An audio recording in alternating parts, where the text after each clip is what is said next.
Bien-aimés dans le Seigneur, vous qui nous suivez de partout, nous vous saluons au nom de Jésus. Que la main de l'Éternel Dieu soit avec vous. Aujourd'hui, je vous tire un verset dans Proverbes, chapitre 23, à partir du 17e verset jusqu'au 18e. Je lis la parole de Dieu. Que ton cœur n'avie point les pécheurs, mais qu'il ait toujours la crainte de l'Éternel, car il est un avenir et ton espérance ne sera pas anéantie. Je voulais dire à quelqu'un, ton espérance ne sera jamais anéantie. Mon thème est intitulé « Vivre l'espoir au milieu du désespoir ». Bien-aimé, la Bible est claire. Elle est en train de dire que ton espérance ne sera jamais anéantie. Là, c'est très important. Il y a quelqu'un qui avait l'espérance. Il avait son père avec lui. Cet homme s'appelle Joseph. Il avait des rêves. Il pouvait se lever le matin et parler de bien à ses frères. Voilà, Dieu m'a parlé, Dieu m'a montré. Mais cela l'a attiré des combats. Il avait perdu l'espoir à un certain moment. Ses frères l'ont pris pour le vendre. Jusqu'à ce qu'il s'est retrouvé dans une citerne. On l'a vendu. Il s'est retrouvé dans des prisons. Vous savez l'histoire. Joseph a beaucoup souffert. Dans son désespoir, il avait quand même l'espoir. Ce qui faisait la force de Joseph, c'était la crainte de l'Éternel. Et ici, la Bible est claire, elle est en train de nous dire qu'il y ait toujours de la crainte de l'Éternel en toi, même dans ces moments les plus compliqués. Comme il craignait Dieu, Dieu l'a défendu. Dieu l'a sorti de cette souffrance, du gouffre où le fer l'avait déjà placé. Et quand je pars encore plus loin, je vais évoquer encore une personne qui avait désespéré. C'est Esther. Cette femme qui avait désespéré, perdant déjà les parents. Esther qui ne pouvait plus encore compter sur quelqu'un. Esther qui était telle qu'elle était restée dans la maison d'une sentinelle qui s'appelait Mardoché. Esther a rêvé encore la joie. Esther est devenue reine. Esther était sélectionnée reine. Vous trouvez combien Dieu est bon. Bien-aimé, l'espoir, ça ne peut pas se perdre lorsqu'on craint encore le Seigneur.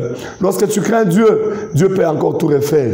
Je pars encore plus loin pour te toucher cet homme de Moïse. Moïse a désespéré, selon que lui, il s'est retrouvé dans le désert. Lui qui a grandi dans la maison de Pharaon. Moïse se retrouve dans le désert. Mais dans ce désert, il y avait le langage de Dieu. Je dis à quelqu'un, dans ton désert, il y a le langage de Dieu. Là, dans ta souffrance où tu te retrouves, dans les problèmes où tu es, il y a le langage de Dieu. Si l'année qui est restée était une année de douleur, je suis venu t'annoncer une année de grâce, une année d'opportunité, une année d'élévation, une année dans laquelle Dieu va changer ton histoire. Et cela est possible. Ne regrette pas tout ce que tu as perdu, car ce qui est perdu est déjà passé. La fin, toute fin n'est pas fin. Bien aimé, il n'y a que le commencement qui vient.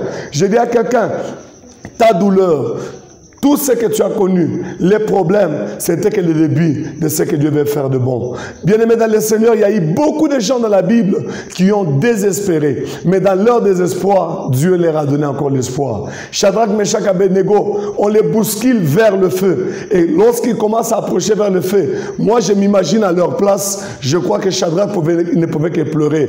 Voir la mort en face, ce n'est pas synonyme de mourir. Tu peux voir la mort, mais tu ne meurs pas. Tu peux regarder de plus près le feu, mais le feu ne te fera rien. Lorsqu'ils sont arrivés dans le feu, c'est alors qu'ils ont compris que même au milieu du feu, il y a encore un Dieu qui peut nous donner encore de l'espoir. Pourquoi pleurer? Pourquoi te poser des questions? Là où tu n'as plus encore à espérer, Dieu peut te donner encore le goût de vivre. J'ai trouvé plusieurs. Une personne comme Daniel, dans la fosse au lion, on les met déjà là, il voit les lions. Dans l'allure d'une personne normale, il ne devrait que voir un lion qui les broutait déjà.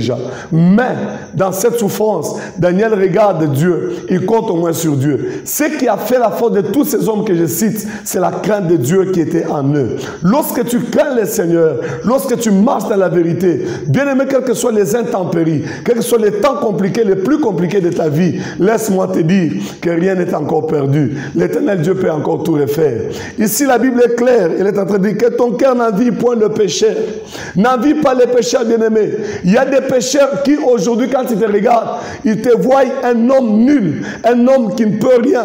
Pourquoi? Parce que tu es en train de pleurer.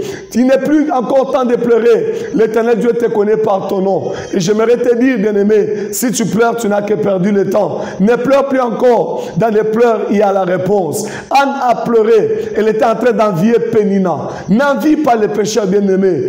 Pénina l'a mortifié matin, midi, soir. Malgré les dires de Pénina, ça n'a jamais changé. changer les plans de Dieu pour Anne. Il y a un plan pour ta vie. Il y a un plan pour toi et l'Éternel Dieu l'a prévu déjà. J'ai dit à quelqu'un, ne regrette rien.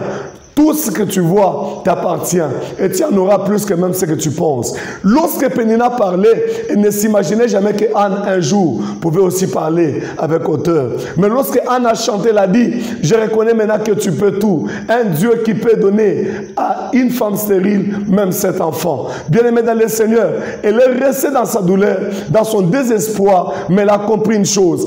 Comme je vis, je peux encore prier. Si tu as encore l'occasion de vivre, ça veut dire que tout peut changer.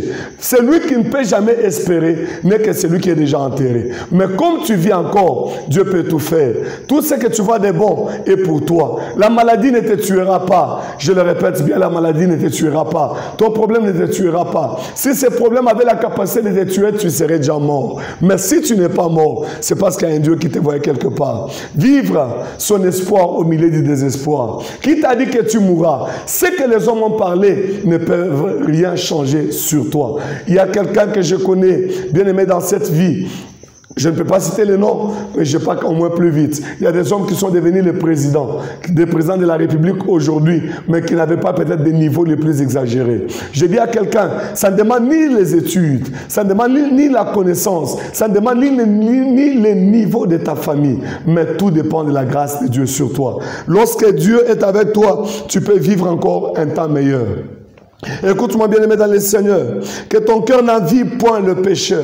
Ces gens que vous voyez pécher, ils n'ont rien de bon. Ces gens que vous voyez pécher, mais en train de réussir, ils ne dépassent pas ce que nous sommes. Je dis à quelqu'un, sois fort, sois encore fidèle, attache-toi à la vérité et Dieu n'abandonne jamais ceux-là qu'il aime. Je suis en train de dire à quelqu'un, le temps de ton miracle est arrivé. Ce n'est plus pour demain, c'est pour aujourd'hui. La foi, c'est une ferme assurance des choses qu'on espère, mais elle vient de ce que l'on entend. Ce que tu entends, c'est la parole de Dieu. Dieu m'envoie dans ta maison au travers de cette image. Le Seigneur m'envoie vers toi pour te dire que tu ne perdes pas ta foi. Bien-aimé, le temps est encore là. Le temps des miracles, le temps des prodiges, le temps des joies, le temps des bonheurs. Tu peux encore le vivre avec Dieu.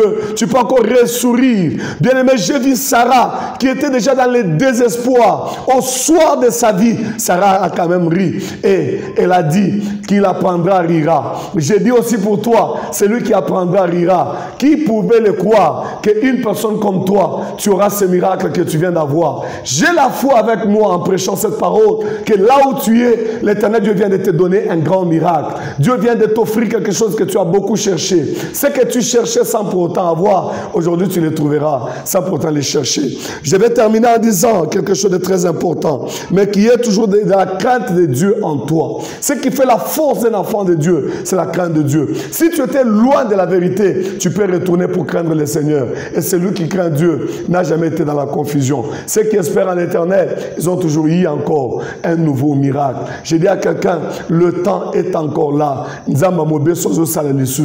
Les dieux, les dieux des miracles, les dieux qui opèrent, c'est Dieu là frais. Je l'appelle un Dieu frais, un Dieu des actions concrètes. Il est vivant, il agit encore. Le problème, c'est les craintes. Marcher selon qu'il le veut et tu vivras la main de Dieu. Voilà pour aujourd'hui. C'est un message d'encouragement. Prends cela pour toi. Garde dans ton cœur. Tu peux vivre encore de l'espoir au milieu du désespoir. Que Dieu te bénisse. À la prochaine.